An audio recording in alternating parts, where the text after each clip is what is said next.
Bismillahirrahmanirrahim. Alhamdulillah. Alhamdulillah ala ni'matil Islam. Alhamdulillah ala ni'matil iman. Alhamdulillah ala ni'matil Quran. Wassalatu wassalam ala sayyidi waladi Adnan, sayyidina wa maulana Muhammad, wa ala alihi wa sahbihi wa man tabi'ahum bi ihsan. Rabbi shrah li sadri wa yassir li amri wahlul 'uqdatam min lisani yafqahu qawli. Subhanaka la ilma lana illa ma 'allamtana innaka antal alimul hakim. Habaibana al-kurama wa ulama'ina al-a'izza wal hadirin jami'an.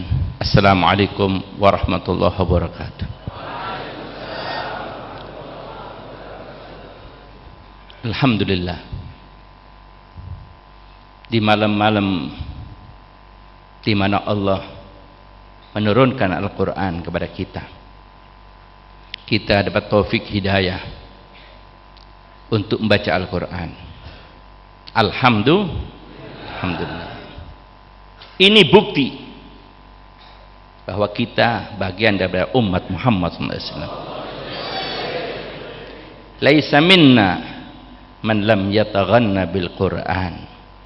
Bukan termasuk kaumku, kata Rasulullah SAW, barang siapa yang tidak suka mendendangkan Al-Quran. Bagi orang yang cinta Rasulullah, umat Muhammad SAW, tidak ada yang lebih nikmat daripada mendendangkan Al-Quran, melantunkan bacaan Al-Quran. Yataghanna bil Quran, membaca Al-Quran, mendendangkan, melantunkan Al-Quran, menyanyikan Al-Quran. Tapi bukan menyanyi-nyanyi, ada aturannya. Iqra'ul Quran biluhunil Arab. Bacalah Quran dengan lahan orang Arab, bukan asal baca. Kecuali yang ma'dzur, yang lisannya memang ma'dzur. Kalau bisa harus dengan luhunil Arab, dengan dialek Arab. Bahasa Inggris juga, orang belajar bahasa Inggris, kalau dialeknya nggak Inggris, ya nggak enak dong. Ya, bahasa Inggris logat Jawa, ya nggak nyambung. Ya, bahasa Arab logat Arab. Kecuali yang ma'dzur ya sudah. Tapi orang Indonesia ini ajam, tapi afsahul ajam orang Indonesia. Paling fasih-fasihnya orang ajam orang Indonesia. Itu menurut saya. Karena juara-juara MTQ, musabaqah tilawatil Quran itu banyak orang Indonesia. Lain orang India, Pakistan, Iran, Turki, ajam, tapi lisannya nggak fasih. Baca subhanallah nggak bisa. Subhanallah. Jane wale tera wala. Lalla subhanallah, masya Allah, kan gitu ya. Nggak usah ditiru, wong Indonesia bisa ngucapno alhamdulillah, subhanallah, bisa kok, ya bisa jadi ganti. Paling tidak ada wong Arab, wong Indonesia, dan musahara masihan, musahara. Akhwaluna, apa sih akhwal itu? Akhwal itu saudara paman. Kita habaib manggil antum ini paman, saudara daripada ibu-ibu kita. Habaib dari sana nggak mau istri, kawin dapat bangsa Indonesia. Maziah yang luar biasa ini, nggak didapat bangsa-bangsa yang lain. Antum panggil kita habaibna, kita panggil antum akhwaluna, paman-paman. Yo porek, luar biasa ini. Cari orang bangsa-bangsa di dunia dapat maziah seperti ini, nggak dapat. Untung ente bangsa Indonesia jadi musahara dengan habaib. Ojo ngaku habib tapi itu sudah masya Allah luar biasa itu, ya. Dan ente orang-orang fasih, orang Turki, orang Irak bilang Allahu Akbar nggak bisa. Allahu Akbar, Akbar. Ini Allahu Akbar bisa. Orang sana bilang Ali Ridho, gak bisa. Ali Reza. Bilang ridho, tidak bisa reza. Lah ono sing iso ngomong ridho jenengno anake Reza. Iso fasih niru sing gak fasih. Alhamdulillah, baca Quran. Quran ini memang mudah dibaca. Walaqad yassarnal Qur'ana lidzikri. Aku gampangkan Quran itu untuk diingat, untuk dizikir, untuk dibaca. Wa inna ma yassarlahu bilisanika. Aku mudahkan Quran ini dengan lisanmu wahai Muhammad sallallahu alaihi wasallam. Nah, ini banyak maknanya. Kalau orang-orang seperti kita nompo langsung kalamullah, enggak disaring melalui Nabi Muhammad sallallahu alaihi wasallam, enggak mampu. Enggak mampu. Ini Quran ini berat. Qaulan tsaqila. Pernah Rasulullah SAW dapat wahyu pas di atas onta. Ambruk onta itu, ambruk. Pernah sekali waktu dapat wahyu pas megang pundaknya seorang sahabat, ambruk gak kuat. Untung wis melalui disaring itu kita sudah dapat saringan melalui Nabi Muhammad SAW. Kalau beliau SAW mental beliau, fisik beliau, akal beliau itu memang sudah dirancang mampu untuk itu. Ini manusia super Nabi Muhammad SAW. Wa innahu latulaqal Qur'ana min ladun hakimin alim. Yang mampu untuk itu Nabi Muhammad SAW. Kalau kita nggak mampu, walhamdulillah. Dan Quran ini nggak ada yang lebih nikmat. Kalau jiwa kita bersih, jiwa kita ini bersih, suci, wah nggak ada yang lebih nikmat daripada baca Quran. Kenapa? Alladzi yaqra'ul Qur'an innama yunaji rabbah. Orang yang baca Quran itu munajat, dialog dengan Allah Subhanahu wa taala. Ya Allah, enggak bisa dibayangkan. Enggak bisa dibayangkan. Dan ini Allah ini maha lembut. Latif, latifun khabir. Latifun khabir. Allah ini maha agung, maha besar, maha tidak terjangkau. Gak ada makhluk bisa menjangkau Allah SWT. Gak ada yang kenal Allah SWT kecuali Allah. Pengenalan kita terhadap Allah itu percik-perciknya saja dari sifat-sifat Allah. Yang tahu Allah sendiri. Yang bisa meliput semua sifatnya ya Allah. Syahidallah annahu la ilaha illa huwa wal malaikatu wa ulul ilmi qaimam bil qist. Syahadat pertama tentang ketuhanan Allah adalah syahadatnya Allah terhadap Allah sendiri. Kedua, para malaikat yang tidak terhijab oleh basyariah dengan sifat manusia, nafsu dan sebagainya ini tidak terhijab. Pandangannya mereka terhadap ketuhanan Allah itu besar.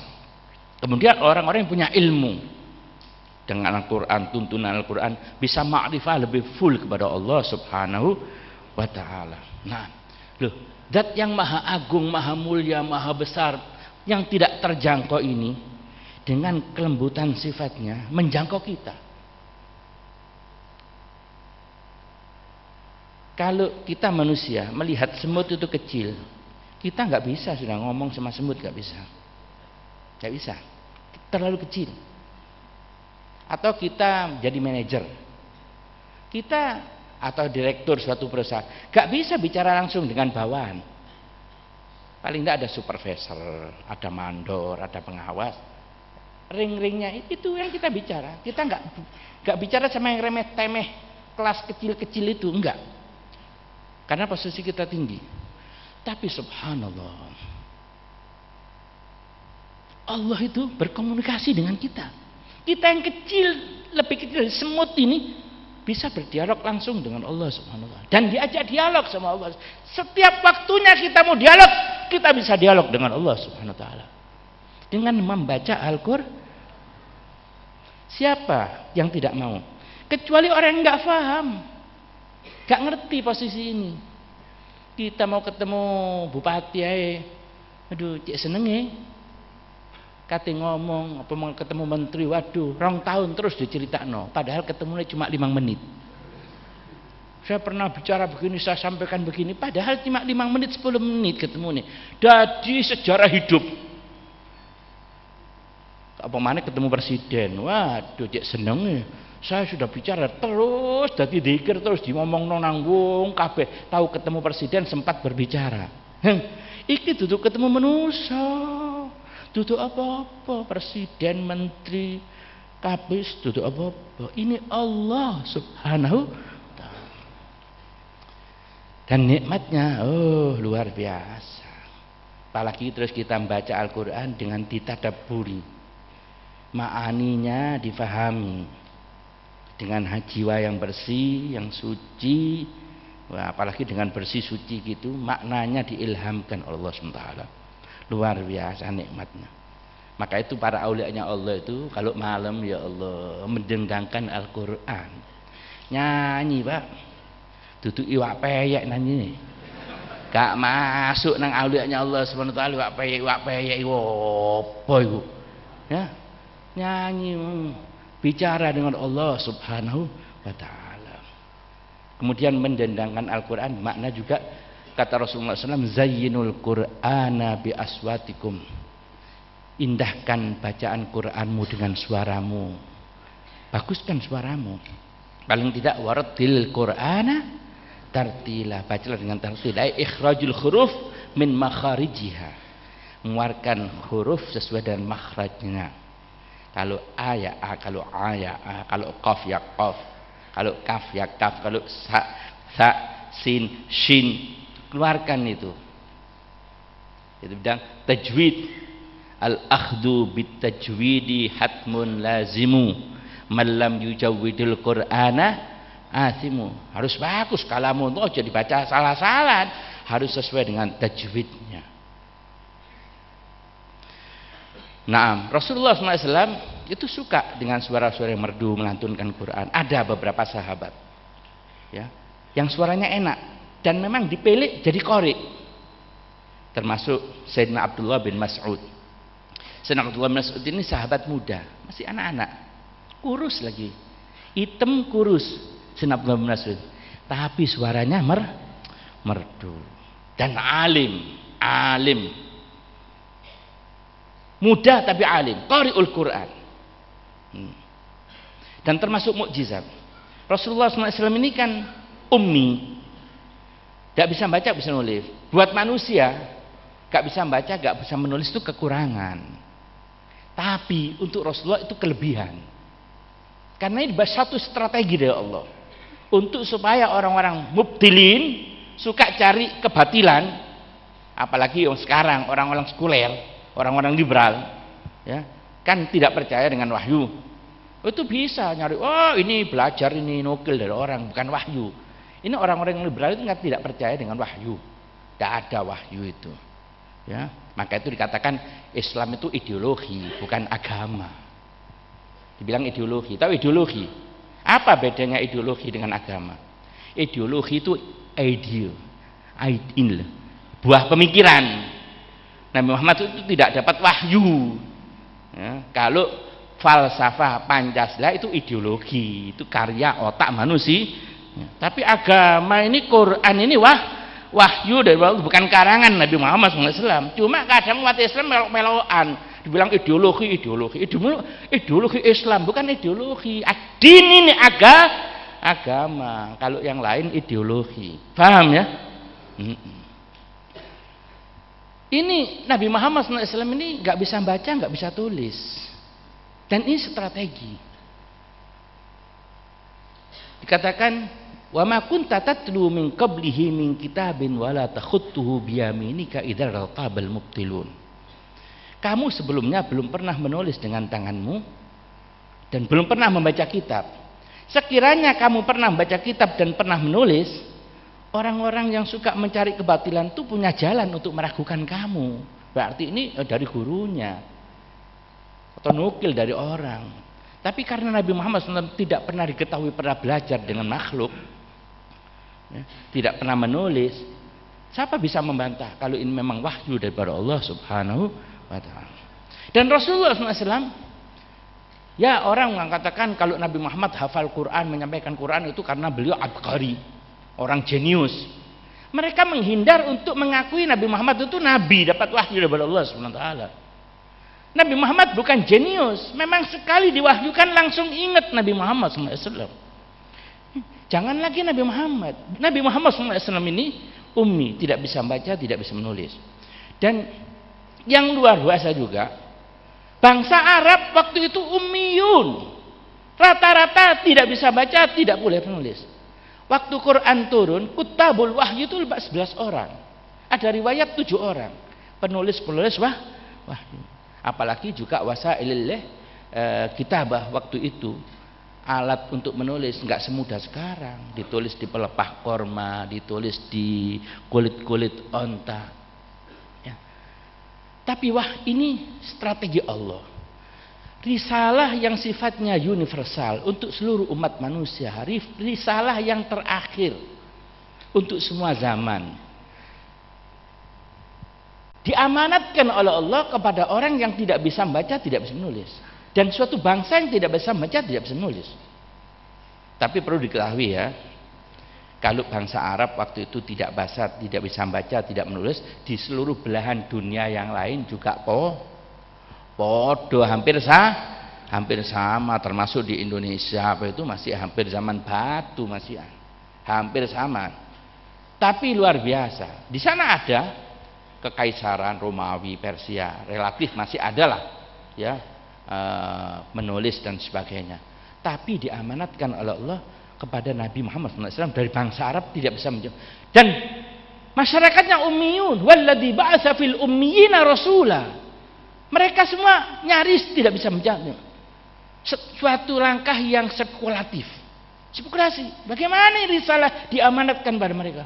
Tapi subhanallah, di balik ketidakmampuan mereka membaca dan menulis, Allah memberi kelebihan. Apa? Bangsa Arab waktu itu memiliki tingkat kecerdasan dan daya ingat yang luar biasa.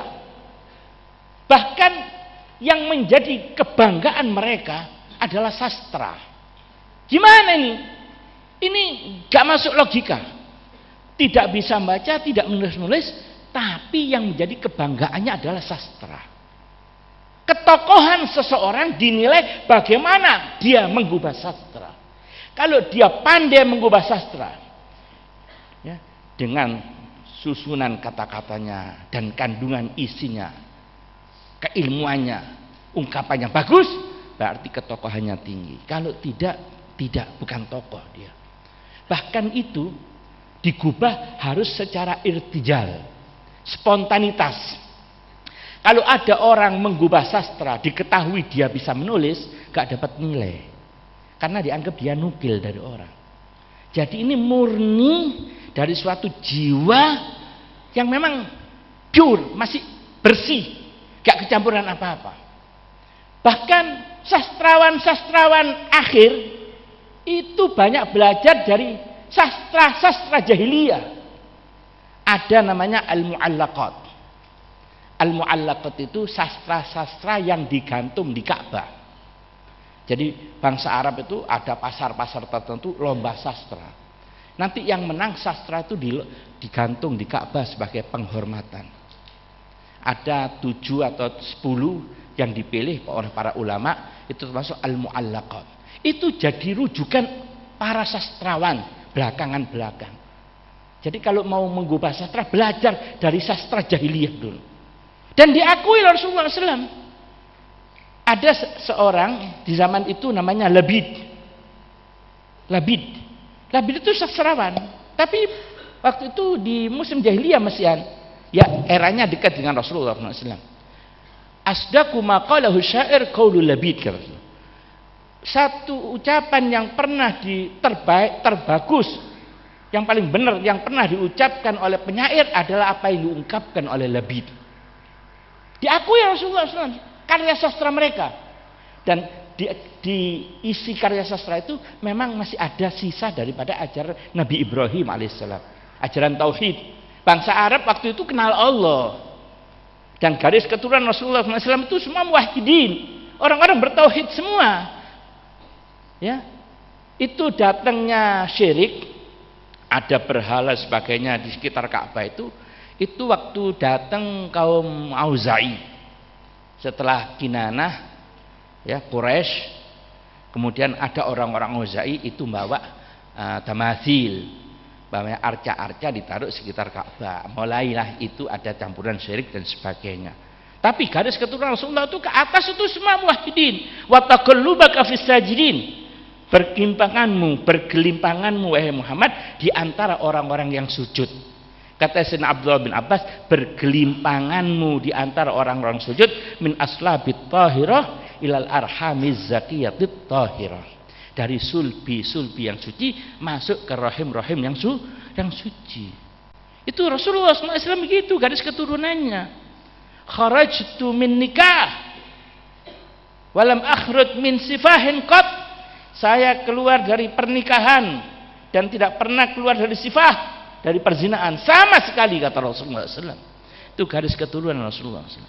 Jadi wa taqallubaka fis sajidin, bergelimpanganmu di antara orang-orang sujud itu duduk Rasulullah gelimpangan di ngarepe wong sing sujud duduk. Paham ya?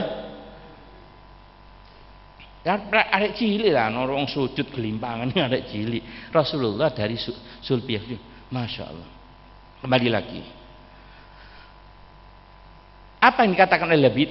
Kata Labid, ala kullu syai'in ma khalallaha batilu. Ketahuilah, segala sesuatu selain Allah batil. Sesuai dengan tauhid, maka itu dipuji oleh Rasulullah. Padahal ini syair jahiliyah, dipuji. Dan Rasulullah mengatakan, inna minasyi'ril hikmah. Sebagian dari syair itu ada hikmah. Maka itu ulama-ulama kalau menyampaikan hal-hal yang tinggi-tinggi, yang lembut-lembut, ilmu-ilmu yang halus-halus, itu biasanya disampaikan melalui syair, termasuk Rahimullah Haddad, melalui Durrul Mandhum dan sebagainya. Dan orang tidak bisa bersyair kecuali jiwanya bersih. Subhanallah, banyaklah di belakang ini sebenarnya banyak ilmu ya. Nah, kalau Rasulullah SAW diwahyukan langsung hafal, memang Nabi, bukan hanya jenius, tapi orang-orang Arab yang lain daya ingatnya juga demikian kuat. Kalau ayat-ayat itu turun memang sedikit-sedikit. Wa Qur'anan faraqnahu litaqra'u 'alan nasi 'ala mukthin. Quran itu memang aku pencar-pencar, aku turunkan sesuai dengan keperluan untuk jawaban persoalan yang ada. Sedikit-sedikit, kadang 2 ayat, 3 ayat, atau ada 1 surat tamat pendek, qul huwallahu ahad allahu samad lam yalid walam yulad walam yakul lahu kufuwan ahad, mudah dihafal. Tapi sekali waktu ada 1 surat turun sekaligus, bukan 1 ayat, 1 surat turun sekaligus, panjang surat itu, surat Al-An'am. Kalau kamu lihat di mushaf itu berapa lembar itu surat Al-An'am. Surat itu sekaligus turun. Rasulullah, Nabi begitu diwahyukan langsung ingat dan dibacakan kepada para sahabat. Sahabatnya hadir, dibacakan surat Al-An'am. Setelah dibacakan oleh Rasulullah SAW, Rasulullah bertanya kepada para hadirin, siapa di antara kalian yang hafal surat yang saya bacakan tadi? Ini strateginya Allah ini. Allah tahu, Allahu ya'lamu haitsu yaj'alu risalata. Allah tahu di mana akan ditempatkan risalah ini. Penjagaannya Allah. Gak iso kobong. Ya, kertas dikobong hilang wis, gak hafal. Tapi pada manusia yang daya ingatnya kuat. Kemudian ijtihadnya Abu Bakar kan ditulis karena tahu mungkin Abu Bakar sudah paham ini ke depan ini gak koyok sekarang kualitasnya. Kata ketika siapa yang hafal surat yang tadi saya bacakan? Bukan yang besar-besar, yang kecil. Sayyidina Abdullah bin Mas'ud, saya ya Rasulullah. Saya Rasulullah. Coba kamu baca. Dibaca oleh Sayyidina Abdullah bin Mas'ud. Dibaca dari awal sampai akhir, tidak ada 1 huruf pun yang luput. Tidak ada 1 huruf pun yang luput. Luar biasa ini. By design, by program dari Allah Subhanahu wa taala. Bukan ngawur. Allahu ya'lamu haitsu yaj'alu risalata. Kalau kita entek Quran wis. Dia dak ma yaribuka ila ma la yaribuka enggak hafal lah. Padahal ngono tok iku. Ini satu surat langsung hafal Sayyidina Abdullah bin Mas'ud.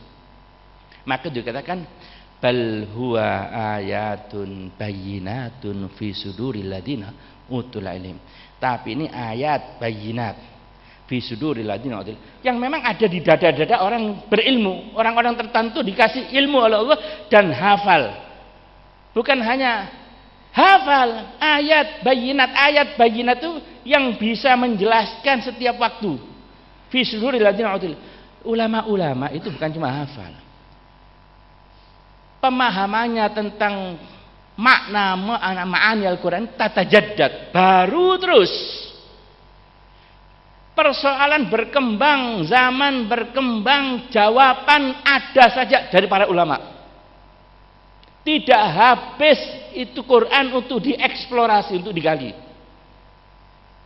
Quran jawaban dan Quran di depan. Subhanallah. Bal huwa ayatun bayyinatun fi suduril ladina utul ilm. Maka itu katakan fasalu ahlad dzikri in kuntum la ta'lamun. Kalau kamu enggak tahu apa-apa, enggak tahu ada persoalan, tanya sama ahli Quran. Ahli dzikir itu ahli Quran. Belajar atau ulama? Ilmu, belajar ilmu dah. Ilmu apa wis? Ilmu apa? Ojo ilmu akhirat, ilmu dunya sing dibangga-banggakno manusa lho. Takon ulama, aro kabeh. Ilmu pengetahuan, sains, teknologi, kabeh teko ulama Islam. Itu tahu barat. Ente jangan silo dengan barat. Cok kagel barat. Barat itu dulu primitif. Urip di gua-gua. Barat sekarang maju, punya teknologi, itu warisan daripada ulamaul Islam. Penemu-penemu ilmu pengetahuan itu ulamaul Islam.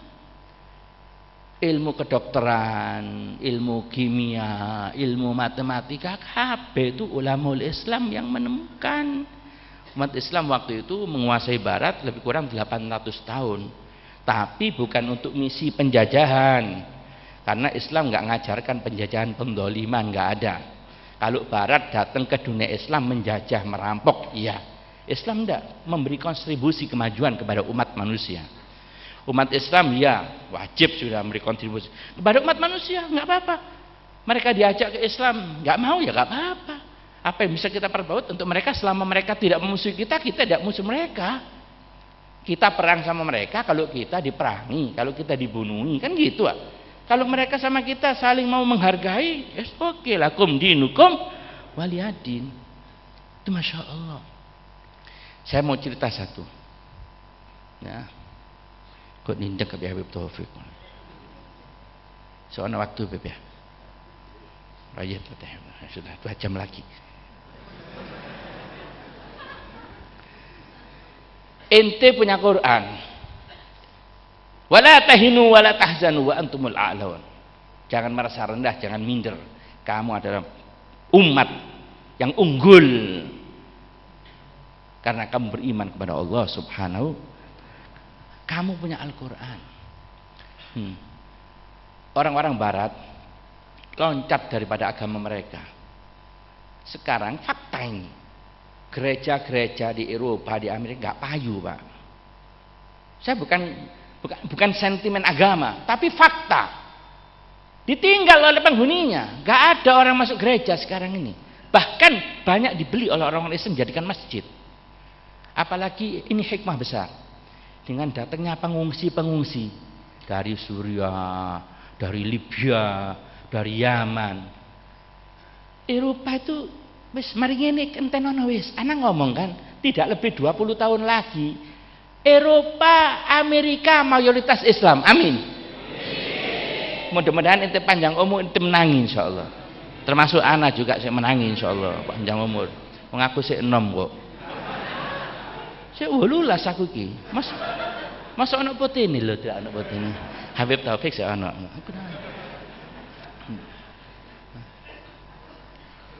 Mereka yasa konflik di Timur Tengah.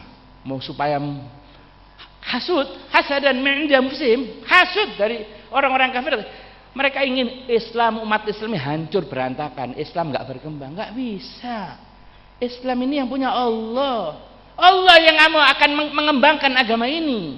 Wa makaru wa makarallah. Wallahu khairul makirin. Wa makaru makron, wa makarna makron, wa hum la yash'urun, kata Allah. Mereka bikin makar, aku juga punya makar. Wa hum la yash'urun, dan mereka gak berasa. Direkayasa konflik. Bukan tambah entek, mlebu nang Eropa diparani omahe wong Eropa. Omahe wong Yahudi Kristen yang merekayasa konflik antar umat Islam diparani. Di Jerman ribuan jutaan sekarang. Di Belanda, di Inggris. Wali kota London sekarang wong Islam. Wali kota Rotterdam wong Islam. Mari ngene presiden Amerika wong Islam. Bukan apa itu Donald Trump, enggak payu Donald Trump. Kemarin saya lihat siaran di TV Detroit. Detroit itu satu kota di Amerika. Ya, itu kota kaum berandal. Orang-orang kulit hitam berandal. Sekarang ini jadi kota Islami. Banyaknya pengungsi dari Timur Tengah, dari Suriah, dari Yaman. Toko-toko mat-am tulisannya bahasa Arab. Jual nasi mandi tulisannya. Iya, mandi, nasi mandi. Aku wis pesen mang, gak uman. Gak digawekno, terpaksa sanane kok wis ya. Iwak terong. Jadi subhanallah.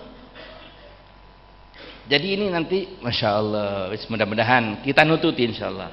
Kalau anak ngomong sama Haji Badruddin, ini tokoh dari Bali ini. Ya, insya Allah 5 tahun lagi Bali mayoritas Islam. Gak usah perang, gak usah apa. Ente duwe anak sing akeh. Zuwato banyak, punya anak banyak, tergeser sendiri nanti mereka. Amin. Iya, wong Islam iki manaan. Iya. Itu Israel bingung kok. Ini di bawah desingan meriam. Iki jamaah Zafin, Zuat.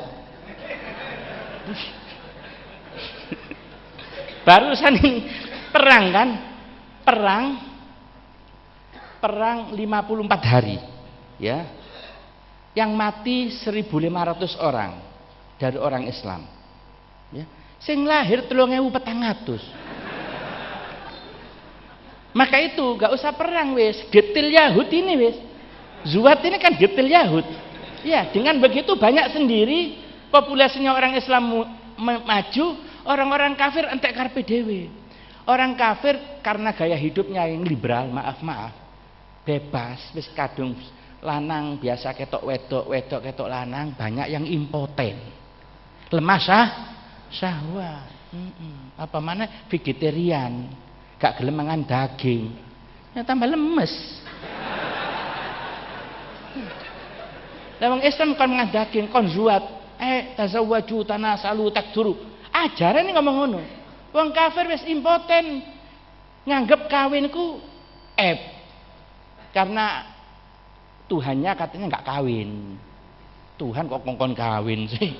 Oh, nggak gelem aku Tuhan kawin. Lak podo ae mbak aku. Ya, subhanallah. Sampai ini aku ngomong, Mang. Hah? Ini Beb. Ngomong kemana ini? Walhasil ini satu orang. Orang-orang barat keluar dari agamanya. Karena agama mereka itu tidak sesuai dengan fakta ilmiah. Loncat, mereka jadi skeptis, ragu dengan kebenaran agama. Ya. Ya memang iyalah kalau agama mereka Bible itu Injil yang dirobak sehingga banyak yang nyimpang daripada fakta ilmiah. Tapi kalau Quran nggak bisa dirobak, dijamin Allah keautentikannya, apalagi akurasi beritanya, dan semuanya bisa dibuktikan secara ilmiah. Seorang dokter, profesor, dokter ahli genetika, ahli tentang sel-sel tubuh manusia, dia keluar daripada agama Kristen. Tapi dia nggak mau masuk Islam karena Islam di Barat itu sudah stigmakan buruk. Kalau Kristen saja nggak ilmiah apa mana Islam, mikirnya gitu. Akhirnya dia muter-muter masuk agama ini, agama Hindu, agama Buddha, tambah mumet dia. Iki Tuhan telu es mumet koyok ngene, apa mana Tuhan pitu, tambah ngeluh dia. Sudah akhirnya jadi liberal, nggak beragama sudah. Orang liberal itu yang stadium 4 wis memati ya, itu sing top pisan itu ateis, gak percaya Tuhan, gak ada Tuhan itu wis. Itu yang berat itu liberal yang berat sudah begitu. Tapi subhanallah, rupanya hidayah berpihak pada dia. Kan hidayah di tangan Allah subhanahu wa ta'ala. Sekali waktu dia pergi ke Mesir, masuk di hotel, di situ ada Quran terjemah bahasa Perancis, dan dia orang Perancis, namanya Dr. Maurice Bockel. Ya. Buka kok kebetulan pas ayat ya ayuhan nas in kuntum fi raibin ya ayuhan nas in kuntum fi raibin mimma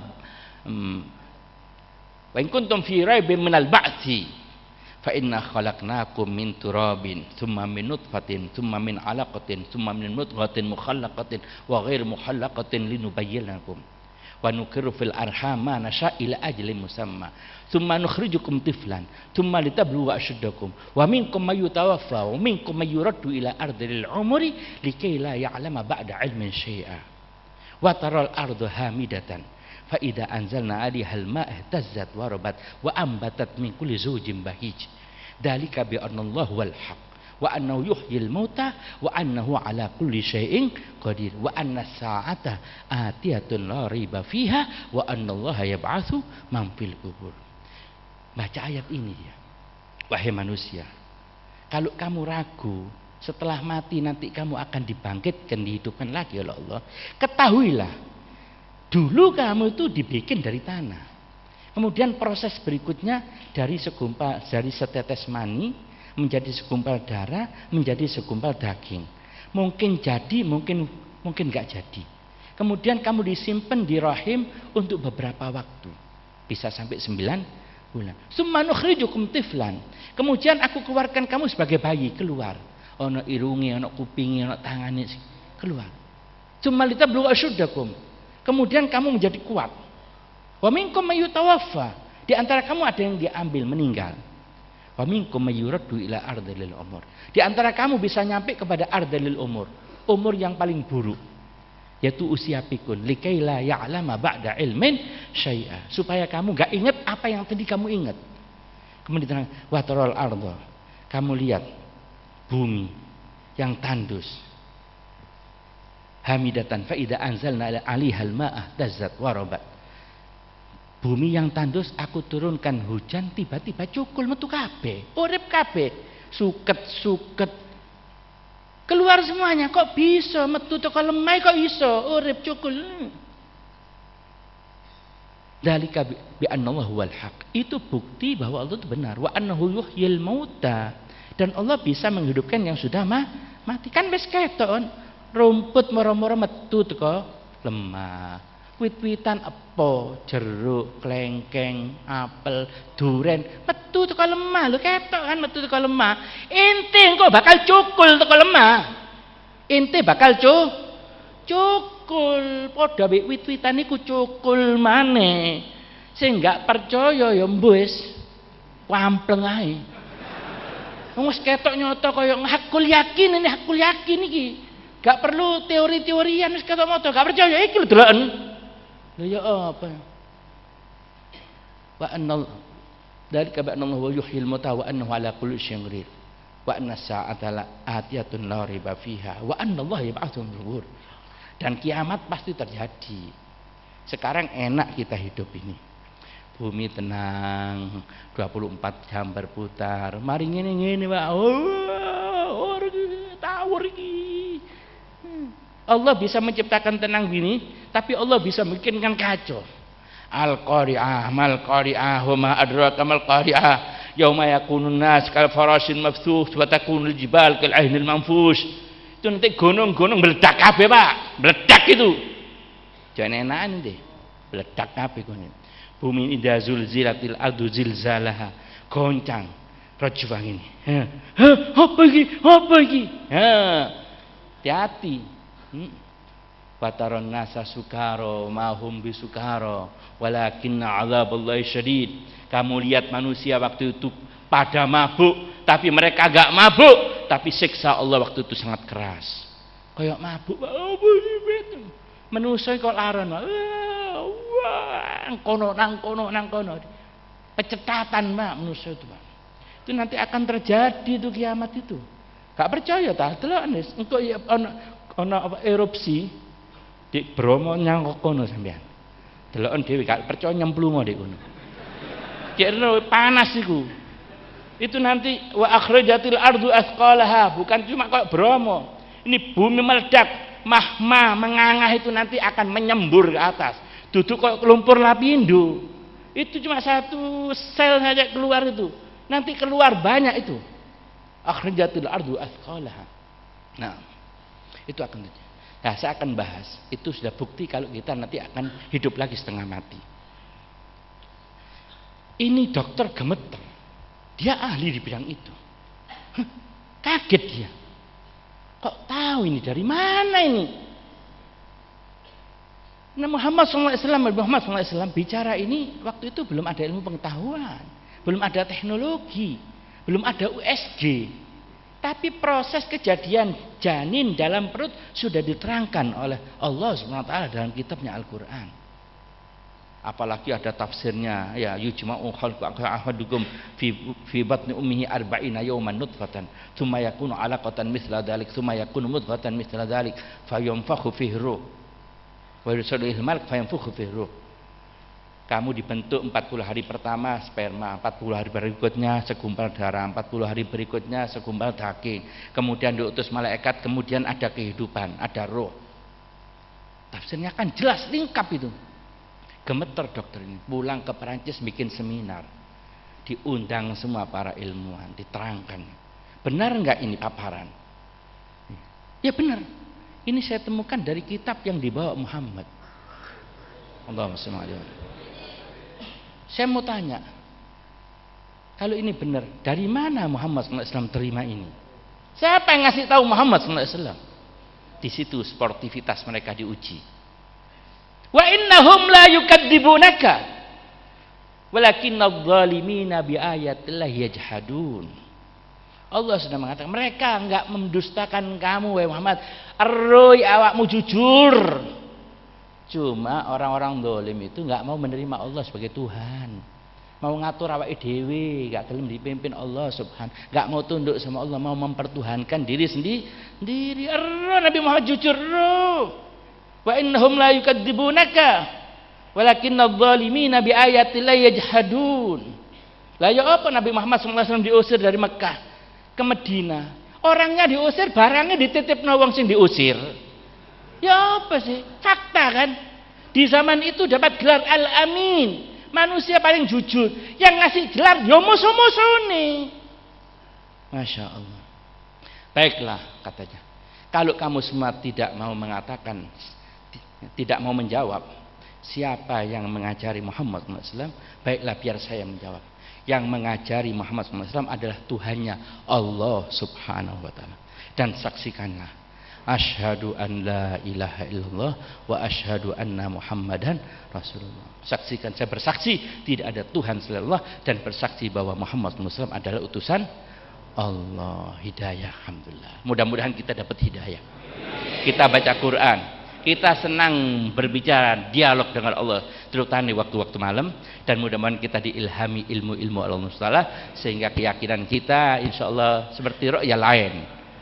Seperti melihat dengan mata kepala, bukan seperti memang melihat dengan mata kepala kebenaran Allah. Oh no, manusia ki bukti benar Allah menciptakan makhluk ini, ya Allah, dengan macam-macam modelnya ini, dengan uniknya ini. Coba kayak ini Allah Subhanahu wa Ta'ala. Wal afu minkum. Assalamualaikum warahmatullahi wabarakatuh.